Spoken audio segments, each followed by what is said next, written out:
ഇൻസ്റ്റാഗ്രാമിലൂടെയും ഫേസ്ബുക്കിലൂടെയും ദുൽഖർ സൽമാൻ ഇന്നലെ തന്നെ പറഞ്ഞിട്ടുണ്ടായിരുന്നു കാന്ത എന്ന ചിത്രത്തിൻ്റെ ഒരു അപ്ഡേറ്റ് വരുന്നുണ്ട് എന്ന്. നമ്മൾ ഒരു വീഡിയോയിൽ പറഞ്ഞതാണ് കാന്ത എന്ന ചിത്രത്തിൻ്റെ ഒരു ഫസ്റ്റ് ലുക്ക് പോസ്റ്ററോ അതോ അതിൻ്റെ കൂടെ ചിത്രത്തിൻ്റെ റിലീസ് ഡേറ്റോ മെൻഷൻ ചെയ്തതായിരിക്കും ഇന്ന് പുറത്തു വരിക എന്നുള്ളത്.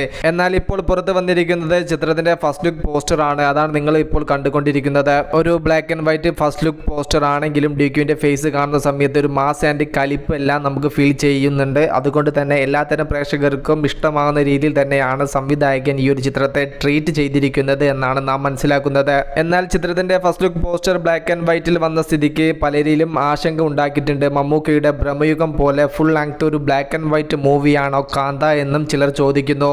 ഡിക്യുവിന്റെ ഒരു ബർത്ത്ഡേ ദിനത്തിൽ ചിത്രത്തിന്റെ ടൈറ്റിൽ അനൗൺസ്മെന്റ് പോസ്റ്റർ വന്നതും ബ്ലാക്ക് ആൻഡ് വൈറ്റിൽ തന്നെയായിരുന്നു. ഒരു പീരീഡ് മൂവിയാണ് കാന്ത. അതുകൊണ്ട് തന്നെ ആ ഒരു ഫീൽ നിലനിർത്താൻ വേണ്ടിയിട്ടായിരിക്കാം ബ്ലാക്ക് ആൻഡ് വൈറ്റിൽ പോസ്റ്റർ നൽകിയത്. തെലുങ്കിലെ വമ്പൻ വിജയം നേടിയ ലക്കി ഭാസ്കർ എന്ന ചിത്രത്തിന് ശേഷം വീണ്ടും ഒരു DQ ചിത്രം തിയേറ്ററിൽ എത്തുന്നു. അതും തമിഴിൽ നിന്ന് പാൻ ഇന്ത്യൻ മൂവി ആയിട്ട് വരുന്ന സമയത്ത് പ്രതീക്ഷ ഏറെയുണ്ട് ഈ ഒരു ചിത്രത്തിൽ. എന്നാൽ cinema full length black and വൈറ്റിൽ ബ്രഹ്മയുഗം പോലെയാണ് സിനിമ തിയേറ്ററിൽ എത്തുന്നത് എങ്കിൽ എത്രത്തോളം പ്രേക്ഷകർ ഈ ഒരു സിനിമ കാണാൻ തിയേറ്ററിൽ എത്തും എന്നുള്ളത് നാം കണ്ടറിയേണ്ടത് തന്നെയാണ്. ദുൽഖർ സൽമാനും റാണ ദഗ്ഗുപതിയും ചേർന്നാണ് ഈ ഒരു സിനിമ നിർമ്മിക്കുന്നത്. അതുകൊണ്ട് തന്നെ അത്തരത്തിലുള്ള ഒരു പരീക്ഷണത്തിന് അവർ മുതിരില്ല എന്ന് നാം വിശ്വസിക്കുന്നു. ഫസ്റ്റ് ലുക്ക് പോസ്റ്റർ കണ്ടിട്ട് നിങ്ങൾക്ക് എന്ത് തോന്നി? ജസ്റ്റ് ഒന്ന് കമന്റ് ആയിട്ട് രേഖപ്പെടുത്തുക. മൂവി പ്ലസ് മീഡിയ, ഞാൻ ജിനു ജിനാസ്. പുതുസായിട്ട് ആരെങ്കിലും നമ്മുടെ ചാനൽ കാണുന്നവരുണ്ടെങ്കിൽ സബ്സ്ക്രൈബ് ചെയ്യുക. Okay, by.